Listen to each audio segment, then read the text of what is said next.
So I was scrolling through YouTube and I saw an ad for the Falcon and the Winter Soldier. I haven't seen the show at all whatsoever. Honestly, I'm really put off by pretty much everything that Disney does nowadays. And it started with a voiceover from, I'm assuming it's Bucky, telling Sam, the Falcon, that the world needs a symbol. I'm like, okay, cool. The world needs Cap. And I'm like, fuck no, it don't. See, because what they're trying to say there is not that the world needs Captain America. It's that the world needs for Sam, the Falcon, to be Captain America. And here we're getting to the root of the problem. It's all of the goddamn tokenization. I'm sick and tired of it. And look, don't get me wrong. I'm certainly not over at Tate's Comics every Wednesday trying to check out what's new. But as far as normies go, I have my ear to the ground a little closer than most. And all I can hear is garbage. Turning the Falcon into Captain America is by all accounts a downgrade. My problem with the matter is that it's pandering. It's the pandering. It's condescending. Sam Wilson is originally a black character. The Falcon is originally a black character. Was created as such and has been, and as far as I know, has always been. The moment I say Captain America, what do you think of? Steve Rogers, okay? Because for all of the normies out there, when I say Isaiah Bradley, do you even know who I'm talking about? I don't get this whole concept of tokenizing. It just doesn't make sense to me. A lot of people argue that it's for representation. I don't need no goddamn representation. Growing up in Puerto Rico, I didn't have access to a lot of comic books. So when it came time for me to watch like any kind of superheroes, I had usually to rely on the TV series. Funny enough, I had more access to manga than I did to comic books. I don't know how that even happens. I loved watching Static Shock on WB on the intro. And the homie came out on some kind of silver plate, just skating through the air with electricity. I was a skater, so I'm like, yo, this is dope. So the problem becomes that we have a lot of talentless hacks in Hollywood and in the comic book industry. These people are just coming in droves. They all have this ridiculous agenda of just trying to insert absolutely ridiculous, absolutely lazy ideas, if you can even call it that, where all they're doing is like, let me grab this character, turn him black, and boom, new character. That's not a new character. Many people out there have already stated this, but that's just a reskin. As a Latino, if you grab a character and you just give him a Hispanic last name, I'm not gonna immediately like that. In case I'm not being on the nose enough, I was not excited at all when I heard about Miles Morales. And you know what? I was right. Outside of the movie Into the Spider-Verse, which personally I liked, I know that more of the hardcore comic book fans, they don't like it. I thought it was beautifully animated. And outside of that exception, Miles Morales is garbage. Just because his last name is Morales doesn't mean I have to like it. It is garbage. It's just tokenized Peter Parker. Stick around till the end of the video and I will prove to you how easy it is to just be a little bit creative.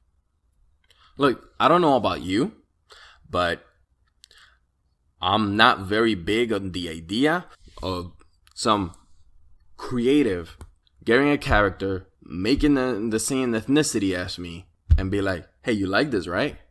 He's like you. They're, in my opinions, the real garbage. But if you're in the camp of white people equal bad for some ridiculous fucking reason, then maybe you should look at it from the whole point of aspect of all of these basically telling you we're tired of this, we're done with this white character. We've gotten everything we could out of it. Here, you can have it now. Isn't that disrespectful? I think it is. Not, and what's more, on the whole, white people equal bad. The most recent development in that regard is how Jordan Peterson, who was somehow represented in the latest Captain America as the Red Skull. Yeah, the Red Skull, a literal, Nazi, as the lore dictates. Jordan Peterson, okay? By the way, side note, read 12 Rules for Life. It is all about just taking personal responsibility. In the latest Captain America, in one of the panels, they show the Red Skull recruiting people online, and in which he is stating his 10 rules for life. Little on the nose. The problem with the tokenization is that you bring in bad people. And I don't just mean talentless, I mean morally reprehensible. People like the person who wrote the Captain America comment that I was just talking about. Ta-Nehisi Coates. An absolute garbage human being. I did not know who this person was. I had no clue, which kind of gives me hope in the fact that he actually hasn't made his way all the way into the mainstream, so a lot of normies don't even know who he is. Hopefully people will catch up to the absolute lack of skill and the absolute reprehensible personality and basically cut his wings off before he can get there. Doing research, when I heard about this dude, I found that he did an interview. I think it was for the New York Times. I could be wrong. This dude said that during 9/11, he was at his place getting high and watching how all of these people in the last moment of desperation were jumping out of the window. And then watching how the buildings collapsed on top of them. And he felt nothing. That's how much this person hates this country. But you know what? You don't even need to love the country to feel something. As a U.S. veteran, as a U.S. citizen, as a human being, the rage, the fucking rage that fills me with, it's indescribable. And this is the type of people that Marvel is recruiting to write the stories that our children are supposed to read when they pick up comic books. This is the kind of people. He is writing stories for Captain America, a dude that runs around wearing red, white, and blue. His suit is the flag, while he's going around talking about how much he fucking hates this country. I came about this guy because I heard that he's gonna be or is involved in the latest and greatest tokenization, Black Superman. Why? There is no reason why Superman needs to be black. Superman, when you see this, you think of Superman, Clark Kent, Kal-El. Again, a white character. What made Superman special had nothing to do with his skin color. What makes him special is his morals. It is values instilled in him by his two loving parents. And they lived in a farm, which that in and of itself implies hard work. Go to a farm, try to spend one day. This pandering, all of this tokenization is just condescending. And it's just fucking talentless. It's just lazy. Like the characters for the new Warriors. There's one called Screen Time. His power, the ability to Google shit instantly. Because he's connected to the internet due to inhaling internet gas. The fuck is internet gas? Or a fan favorite, Snowflake and Safe Space. Just looking at the design of these two characters, right?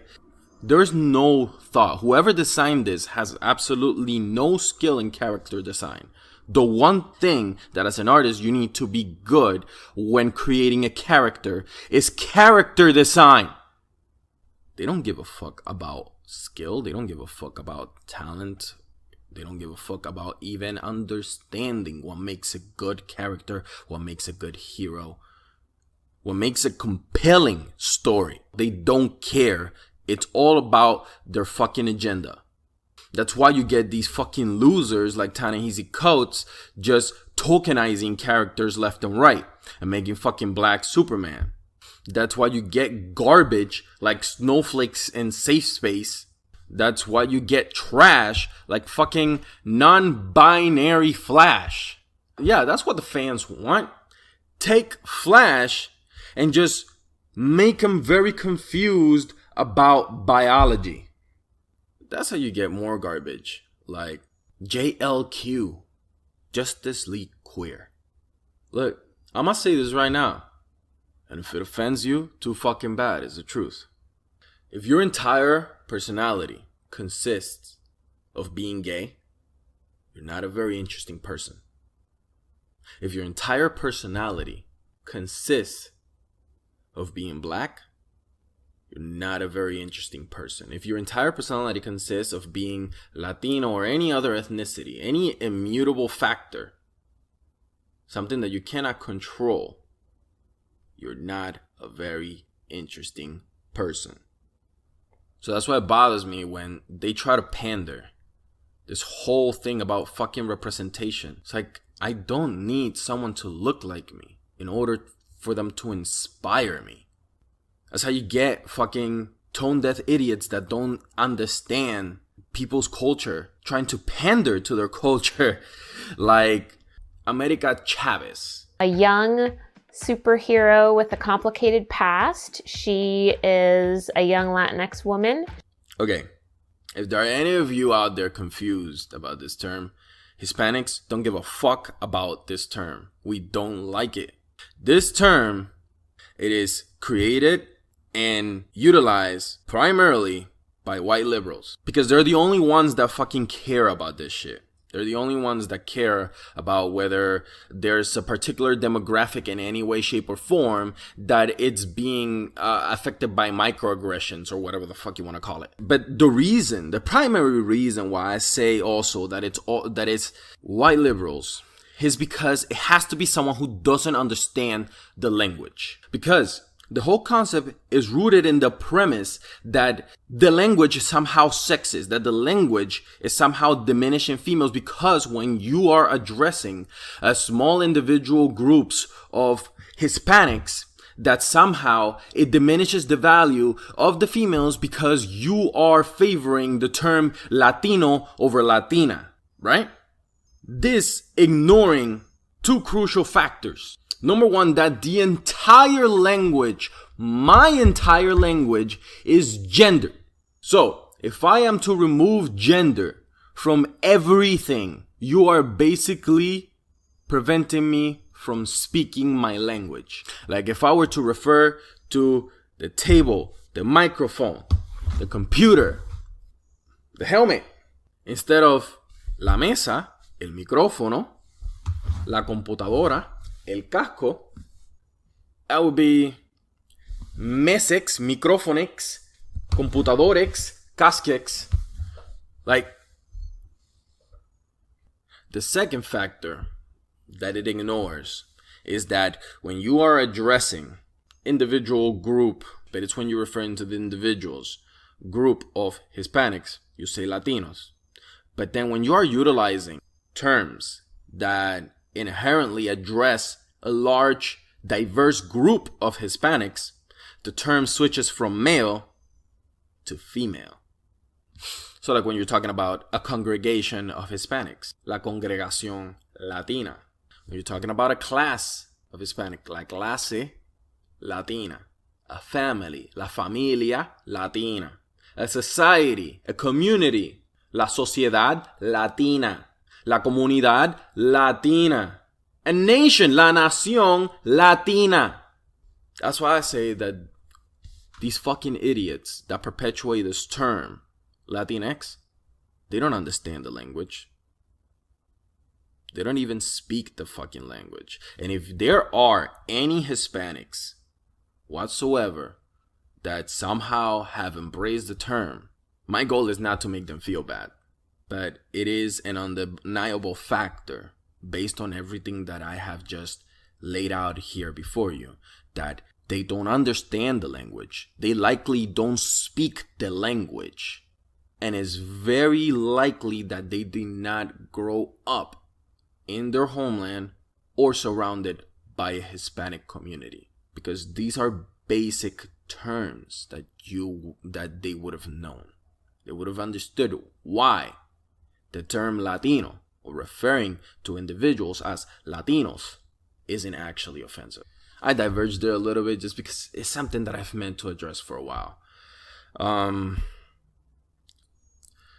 Okay, so I'm going to deliver on the promise at the beginning of the video, and I'm going to show you the steps that it takes, just the bare minimum, to make an interesting character. And this is something that I put together just a couple hours ago. Alright, so we're going to work on just conceptualizing a character with a basic story that can be tweaked, but the main premise, alright? It's going to be sort of like an origin story for an original character. And I want you to let me know in the comments if you think that the story was even a little bit compelling. Just showed something that is interesting, or with a little tweaking it could be interesting. I'm willing to bet that it is. Like I said, I came up with it hours ago. For the most part, I'm gonna be winging this shit. So let's get to work. So the voiceover audio for this whole sketch went the way of our government and got corrupted. So I pretty much had to re-record the whole thing. Good thing is that I had the story pitch written down. By the way, if you have an idea and don't write it down, you have nothing.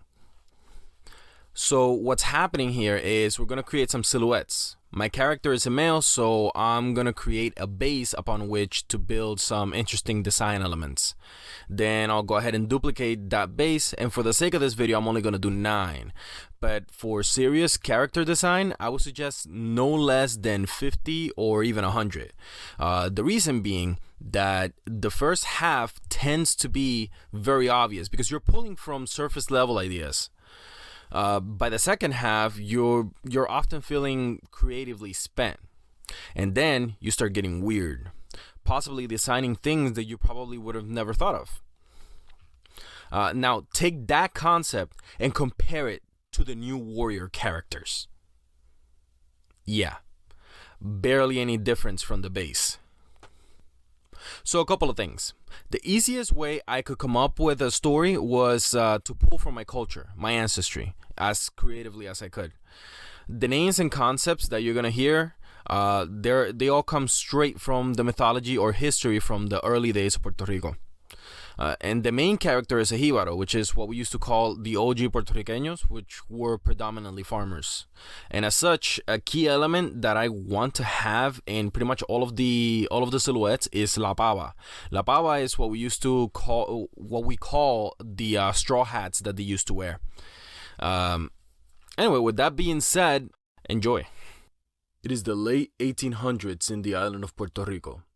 And a jíbaro named Ismael was checking his crops when he notices a girl around a steep ravine near his farm. As it turns out, it was a mischievous spirit named Guanina, who intentionally lures him into a cave and tricks him into touching a stone with a sun-like symbol carved onto it, and summons a Semi, which is the name for an ancient Taino god. The god introduces himself as Sol Hayuya before letting Ismael know that there is something sinister happening on the island, where someone has been destroying the stones like the one that he touched. These stones are what connect El Semi Supremo, the supreme god, Yucahu, from the spirit realm to the physical realm. What's more is that whoever is doing this is summoning the spirits of the warriors of Agüeybana, which are very angry Taino spirits, and providing their body as a physical host. Apparently, they intend to use all of the Taino's powers to wake the sleeping giant. Ismael finds out that he is not there by accident. So Hayuya needs a physical host and has chosen Ismael. After letting everything sink in, Ismael refuses in humility for the sake of his pregnant wife. So Hayuya concedes and lets him go. having him wake up in the middle of his farm where his wife finds him. That night, Ismael has an unbelievably vivid dream, where the mountains he lives on come to life and begin to get up in the shape of an unfathomably giant person. In the disaster, he loses his wife. He wakes up in the middle of the night to find Sol Hayuya roaming his farm. Ismael knows it was more than just a dream and confronts the god about it, who responds that the vision was not meant to be an underhanded play. Ismael acquired a temporary ability to see potential outcomes as a result of summoning Sol Hayuya. Ismael feels that the god omitted this information on purpose, but nonetheless he reluctantly accepts the proposal to be the host of the god and his powers. However, he is somewhat at odds with the god he now hosts. Over the year, Ismael faces challenges that force him to control his new power. But the more time he spends away from his family, the more he begins to resent the god within him. Ultimately, he resolves his inner turmoil, and against all odds manages to be there for his family. They eventually defeat the antagonist physically in a badass fight, and then permanently by convincing the warriors of Agüeybana that while they may have suffered in the past, the result of it all is the beauty they see before them today. The people's ancestry does not only lead back to them, but also to the Spaniards and the African. All three of them live in harmony within every single one of us. And with that, the warriors of Agüeybana decide to go back into the spirit realm. Before being defeated, however, the antagonist was still able to wake the giant, and now Ismael and Sol Hayuya have one final fight. Aside from this, I also created a script, dialogue and everything. That's actually what I originally intended to add into the video, but it was way too long. However, if enough people like it, I'm willing to make it into a comic and just make the illustrations myself. And that's it. Mind you, I was able to put that together in a couple of hours. I mean, it's not amazing. It's not something that's great. Hell, it might not even be that good, but it's original. And that's my point. This is not impossible. Alright, so I was going to end the video there, but I decided to keep working on the silhouette afterwards and landed at one that I like. So I went ahead and fleshed it out, and you know what? Decided to put it here as a bonus. Let me know what you think.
So we fleshed out a decent amount of that. Created some interesting silhouettes. I think I'm gonna expand more on that. I'm actually gonna expand more on that story. Maybe add more concepts that we can develop on later videos. I don't work on this shit like professionally. I'm not hired by any of these studios, clearly. But then just proving a point here that this can be done if they just put a little bit of fucking effort. There is no need to fucking rehash a character, tokenize it, and just disrespect an entire fucking demographic by pandering. More importantly, if you agree with what I've stated here today and you don't like what's happening, don't sit on your hands. Go out there and make some shit.